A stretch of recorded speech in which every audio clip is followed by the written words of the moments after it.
তো দেখতে পাচ্ছ আমি স্কুলে চলে এসেছি। স্কুলে এসে আমার স্কুলের ভিতরে কাজটা মিটে গেছে। এখন আমি বাইরে দাঁড়িয়ে আছি অটোর জন্য। তো অটোর জন্য বাইরে দাঁড়িয়ে আছি। তো আমি অটো পেয়ে গেছি, এরকম আমি অটোতে উঠে পড়েছি, অটোতে যাচ্ছি। এবার আমি বাড়ির দিকে যাবো, বাড়ির দিকে না সরি বাজারে যাব। বাজার থেকে একটু ভাবলাম চিকেন নেবো, তো আমি বাজার থেকে একটু চিকেন নিয়ে তারপরে আমি বাড়ির দিকে যাব। আমি এখন অটোতেই বসে আছি।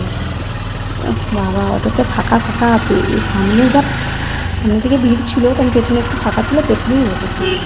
তো দেখছো আমি অটোতে রয়েছি। বাবা তো দেখতে পাচ্ছ আমি বাড়ি চলে এসেছি। তো আমি আমি এডিট করেছি, পরে আমি আওয়াজটা দিয়েছি, বুঝতেই পারছো তোমরা। তো আমি বাড়ি চলে এসেছি। তো কি মনে করবো যে চিকেন নিয়ে এসেছি, ওই জন্য ওটাই রান্না করব। ওটাই দেখো, এই যে আমি চিকেন রান্না করছি। তো এসে মশলা করলাম, কুটলাম বাটলাম, দিয়ে এই যে চিকেন রান্না করছি। তো চিকেন খেতে তো আমার খুব ভালো লাগে, আমার মেয়ের, ছেলে। তোমাদেরকে সকালেই বলেছিলাম যে কি রান্না করব, যেটা রান্না করবো তোমাদের দেখাবো। তো আমি চিকেন রান্না করবো।